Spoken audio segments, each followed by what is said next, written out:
आज जो ओशो ने भी संदेश भेजा है, देखो मैं दिखाती हूँ तुम्हें।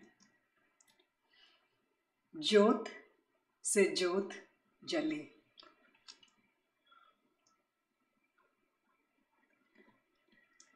तो ओशो भी हम सबको ढेर सारा प्यार भेज रहे हैं इस पुस्तक के टाइटल के माध्यम से, ज्योत से ज्योत जले। तो चलो सुनते हैं वे क्या कह रहे हैं। और ये जो वचन है ओशो सुंदरदास पे बोल रहे थे, संत सुंदरदास हो गए हैं, उनके ऊपर प्रवचन हो रहे थे उस समय के। ये वचन है, बहुत सुंदर हैं, बहुत अच्छे हैं, और एक एक शब्द को खूब प्यार से सुनना। सुंदरदास का दोहा है, 2 लाइन का छोटा सा। साईं आप दिया किया, दिया माही सने, दिए दिए होत हैं सुंदर जिया देह। ओशो आगे बोल रहे हैं, उसने मेरे गुरु को दिया, गुरु ने मुझे दिया, मैं दूसरों को दे रहा हूं। दिए दिए होते, ज्योत से ज्योत जले। इस श्रृंखला का मैं भी अंग बन गया, धन्य भागी हूं। मैं भी इस श्रृंखला की एक कड़ी हूं, बस इतना मेरा धन्यवाद। मैं भी एक बांस की पोली बांसुरी हूं, मेरे स्वर उसके स्वर मेरे भीतर से भी उतरे, इतना मेरा धन्यवाद। गीत मेरे नहीं हैं, गीत उसके हैं, गाया उसने। ज्यादा से ज्यादा मेरा गुण इतना है कि मैंने बाधा नहीं दी। मेरे गुरु ने मुझे जगाया, मैंने औरों को जगाया। औरों से कहूंगा तुम औरों को जगा देना, जगाते जाना, ज्योत से ज्योत जले। मैं क्या कहना चाहता हूं, वही जो आकाश में घिरे आषाढ़ के मेघ कहते हैं, ऐसे ही चेतना के मेघ भी भरते हैं। वही जो खिले हुए कमल के फूल कहते हैं, ऐसे ही जीवन के फूल भी खिलते हैं। वही जो आकाश में चमकते हुए तारे कहते हैं, ऐसे ही प्रत्येक के भीतर तारे दबे पड़े हैं जो अभी चमके नहीं, या चमके भी तो तुमने उनकी तरफ पीठ कर रखी है। तुम्हारे भीतर भी कमल के बीज पड़े हैं जो अभी अंकुरित नहीं हुए हैं, या अंकुरित हुए भी तो तुमने उनकी साज सवार नहीं की। तुम्हें सुध कहाँ कि भीतर झांक कर देखो कैसे कमल है वहां। तुम्हें सुधी कहाँ कि थोड़ा ठहरो, रुको और भीतर का संगीत सुनो। भीतर भी कोयल बोलती है, भीतर भी बड़ी चहचहाट है। संतों ने उसे अनाहत नाद कहा है। वह ओंकार नाद चल रहा है, मगर तुम लौटो, देखो, अपने में झांको, यही कहना चाहता हूं। मेरे अनुभव के तुम भी साक्षी बनो, गवाह बनो। खूब ध्यान से सुनना ओशो क्या कह रहे हैं। मेरे अनुभव के तुम भी साक्षी बनो, गवाह बनो। मैं चाहता हूं कि जिस भांति मैं कह रहा हूं कि ऐसा है, एक दिन तुम अनुभव से भी कह सको कि हां ऐसा है।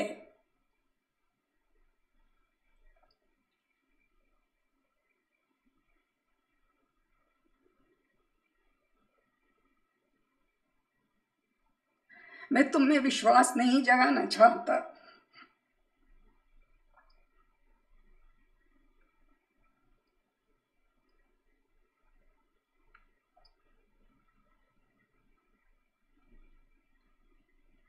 मैं नहीं कहता हूं मुझ पर भरोसा करो, मैं कहता हूं मुझसे केवल चुनौती लो। मैं पुकारता हूं कि एक शिखर है जो पार करना है, जो चढ़ना है, जिसको बिना चढ़े तुम आत्मवान ना हो सकोगे।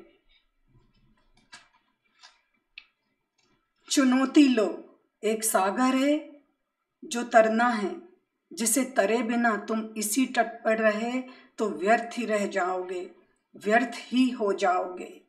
छोड़ो अपनी नौका को उस दूर अज्ञात में छुपे तट की तलाश में। यात्रा कठिन है, दुर्गम है, पर इसी यात्रा की चुनौती को स्वीकार करने वाला व्यक्ति आत्मवान हो जाता है।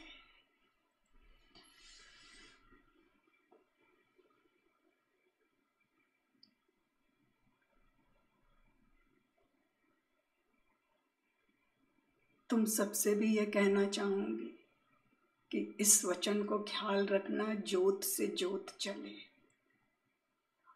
और हम बहुत सौभाग्यशाली हैं कि हमने जो ओशो से पाया, हम उसे उस सूक्ष्म रूप में जितना हो सकता है अपने को बिना बाधा बनाए आप तक देने की कोशिश कर रहे हैं। और तुम में से भी कुछ लोग ऐसे हो जाओ कि बिना बाधा बने, बिना अपना कुछ बीच में लाए, उस जोत से जोत को जलने दो।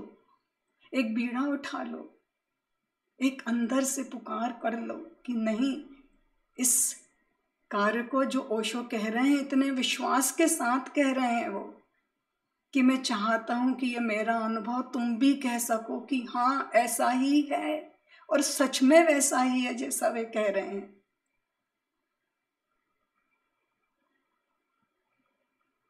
बस थोड़ा सा समय, थोड़ी सी यात्रा, कुछ ना कुछ तो करना ही रहता है जीवन में, तो क्यों ना एक हिस्सा हम अपने जीवन का इसको भी दे दें। बाकी समय तो कुछ ना कुछ कर ही रहे हैं। थोड़ा सा टाइम बस इसके लिए, बिना अपने को बीच में लाए, बिना अपने को कुछ किए, सिर्फ बैठे रहो, बैठे रहो, बैठे रहो। और उस बैठे रहने में कब अंदर भीतर कुछ ठहरने लगता है, कुछ रुक जाता है, और वो अमृत बरस पड़ता है। उस ठहरने में, उस रुकने में ही वो अमृत बरसेगा। बस तुम एक प्रतीक्षारत रहो, कुछ पाना नहीं, कुछ कुछ करना नहीं, एक बस प्रतीक्षा हो। जैसे राह जोहते ना, कभी कोई आने वाला हो तो हर दस्तक पे लगता है कि कोई सीढ़ी चढ़ रहा है, या कोई अब दरवाजे पे आ गया, या अब कोई घंटी बजाएगा। बिल्कुल इस तरह प्रेम भरे हुए बिल्कुल एक प्रतीक्षा करो। और जिस दिन वो प्रतीक्षा पूरी हो जाती है, वह बरस जाता है।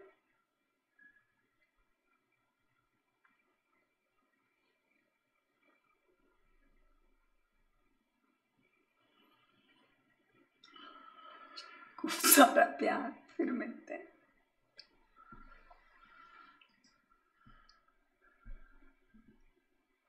वचन जो सुने संत सुंदरदास के, उनका नाम भी सुंदरदास है और उनके वचन भी सुंदर हैं। कितने सुंदर, कितने प्यारे। कैसे कोई गुरु की महिमा गाए और कैसे कोई शिष्य होने का गौरव कहे। एक तो संसार में कुछ मिल जाता है, कुछ पाते हैं हम, तो गर्व होता है। गर्व कब होता है कि मैंने कुछ हासिल किया, मैंने कुछ पा लिया, मुझे कुछ मिल गया। गर्व के पीछे होता है अहंकार, और एक और शब्द है गौरव।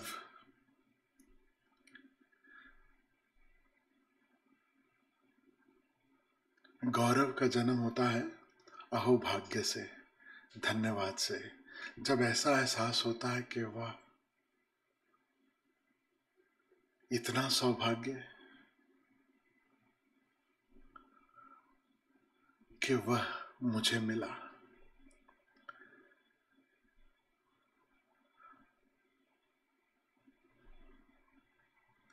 शिष्य होने का गौरव सबको नहीं मिलता। शिष्य होने का गौरव सबको नहीं मिलता। बहुत बहुत सौभाग्य चाहिए जब जाकर यह गौरव उपलब्ध होता है।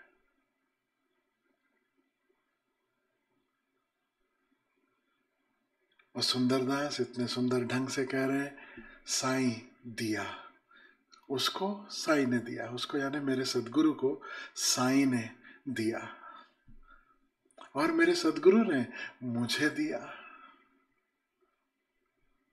और वही मैं अब आगे बांट रहा हूं। उस कड़ी का जो निरंतर एक से दूसरे, दूसरे से तीसरे, तीसरे से चौथे को जो मिलने की और आगे बांटने की जो कड़ी है, उसका मैं एक छोटा सा हिस्सा बना। यह मेरा सौभाग्य है, यही गौरव है।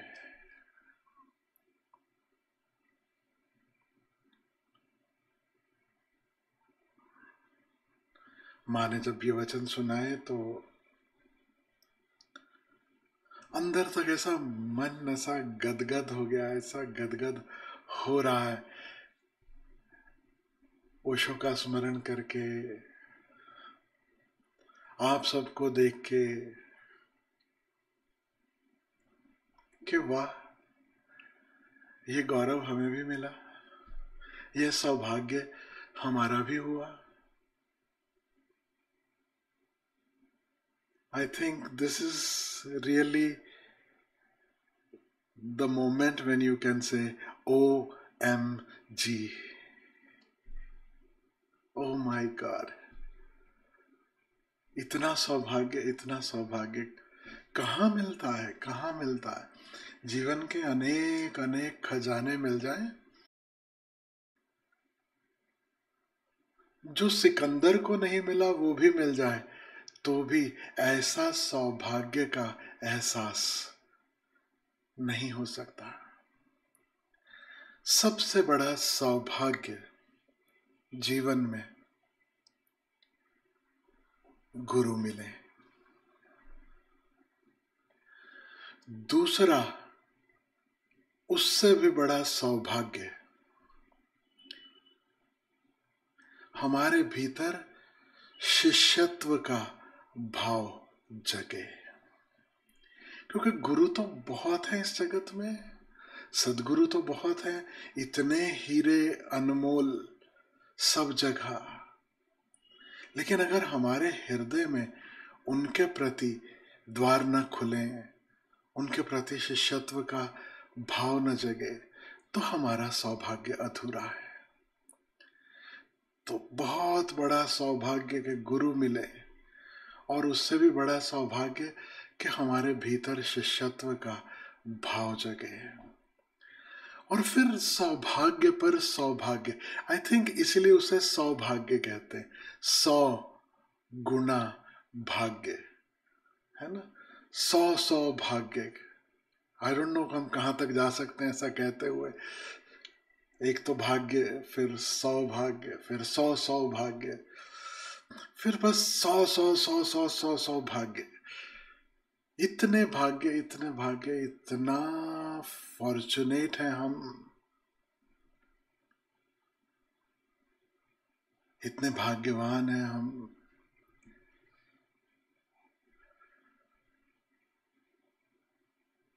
तो फिर से कहता हूं, बहुत बड़ा भाग्य गुरु मिले, और बड़ा भाग्य हमारे हृदय में शिष्यत्व का भाव जगे। और इन सौभाग्यों की श्रृंखला में फिर सौभाग्य कि गुरु जिस चांद की ओर इशारा करते हो उस चांद के दर्शन हो। और फिर और सौभाग्य कि जो गुरु से मिला वो बांटने लायक हम हो सके। फिर और सौभाग्य जो हम बांटना चाहते हैं उसे लेने लायक कुछ प्यारे, कुछ अपने मिले। और फिर सौभाग्य कि वो तैयार हों, उनके जीवन में ज्योत जगे, उनका दिया जले। और फिर सौभाग्य कि वो बांटने को तैयार हों। और फिर सौभाग्य कि उन्हें फिर कोई तैयार प्यारे मिले।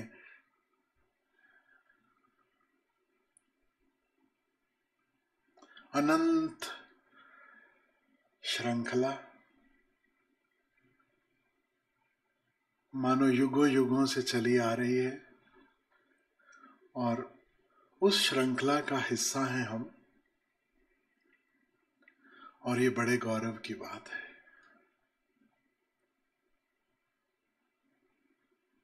गर्व की नहीं, गौरव की बात है।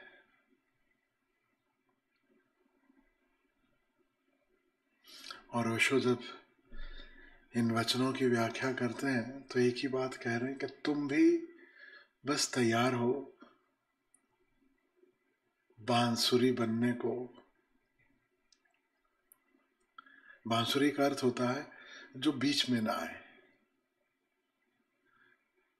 जहां एक तरफ परमात्मा फूंके दूसरी तरफ सुंदर स्वर बहने लगे। यानी बांसुरी अंदर से इतनी स्मूथ हो, कोई बाधा ना हो तो ही स्वर निकलेगा। अगर बाधा है, अंदर से स्मूथ नहीं है तो स्वर नहीं निकलेगा, तो स्वर नहीं निकलेगा। तो बांस की पोली पोंगरी होना, उसका माध्यम बनना और स्वयं बाधा न बनना। मुझे कबीर याद आते हैं। कबीर की एक कहानी है, पहले भी बहुत बार कही होगी, फिर से कहता हूँ। बहुत ही प्यारी, बहुत प्यारी कहानी, मुझे तो बहुत अच्छी लगती है। कबीर अक्सर ये अपने शिष्यों को कहते थे, बार बार सुनाते थे। क्योंकि ऐसा एक बार हुआ कि कबीर जहाँ रहते थे और जहाँ अपने प्यारों से मिलते, वहाँ पे जब वो अपने वचन कहते, उन्हें दीक्षा देते, अपना प्यार बांटते, ज्ञान बांटते, तो पीछे के किसी मकान में, पीछे किसी झोपड़ी में, उसके आसपास एक बकरा बंधा रहता था। और पूरा टाइम वो जो बकरा है वो आवाज करता था, शोर करता था। कबीर जब अपने शिष्यों को कभी कहें चलो आंख बंद करके मौन में बैठते हैं, शांत बैठते हैं, तब बाकी सब तो शांत हो जाए, बाकी सब तो मौन हो जाए, लेकिन वो बकरे की आवाज लगातार आती रहती थी। बकरा बार बार मैं मालूम है ना बकरा कैसे आवाज करता, मैं बस उसी की आवाज आती रहे, आती रहे, आती रहे। फिर एक दिन ऐसा हुआ कि बकरे की आवाज आनी बंद हो गई। बकरे की आवाज समाप्त हो गई। शिष्य मौन में बैठते, शांत बैठते, सत्संग यूं ही चलता रहा। और बकरे की आवाज नहीं आई तो नहीं आई। फिर बड़े दिन बीत गए। एक दिन ऐसा कुछ हुआ कि सत्संग चल रहा है, सभी मौन में बैठे हैं, शिष्य भी, कबीर साहब भी।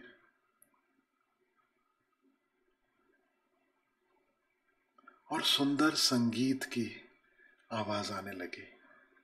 बड़ा प्यारा संगीत बजने लगा। वो भी ऐसा ही लगा जैसे यहीं आसपास किसी घर से आ रहा है।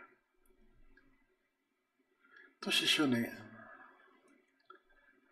बड़ी प्रसन्नता जताई। तो कबीर साहब ने कहा, जानते हो, जो पहले शोर था और अब जो संगीत है वह दोनों उसी बकरे से आ रहा है। तो शिष्य बड़ा हैरान हुए, बोले ऐसा कैसे हो सकता है? बोले देखो, सिंपल, जब तक बकरा था तब तक क्या करता रहा? मैं, जैसे हम सब करते हैं, मैं। और फिर एक दिन बकरा कट गया और उसकी जो चमड़ी है उससे तार बने और उस तार से वाद्य यंत्र बना।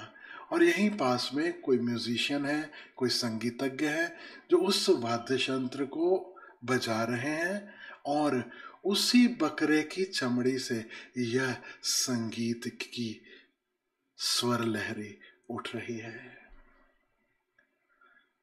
तो शिष्य बड़ा आश्चर्यचकित हुए, थोड़ा हंसे भी, खुश भी, बोले वाह ये तो सही है, सब यहीं का यहीं। तो कबीर ने याद दिलाया, बिल्कुल हमारे जैसा है। जब तक मैं करते हैं, जब तक हमारा अहंकार कटता नहीं तब तक शोर है।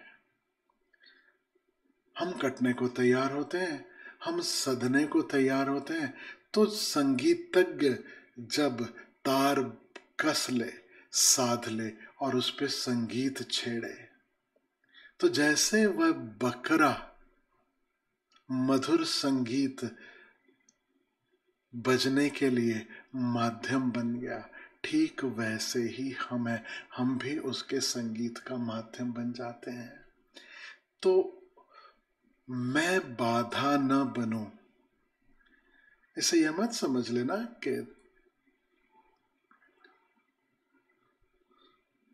कोई बजाने वाला है और कहीं बजेगा और तुम बीच में खड़े हो।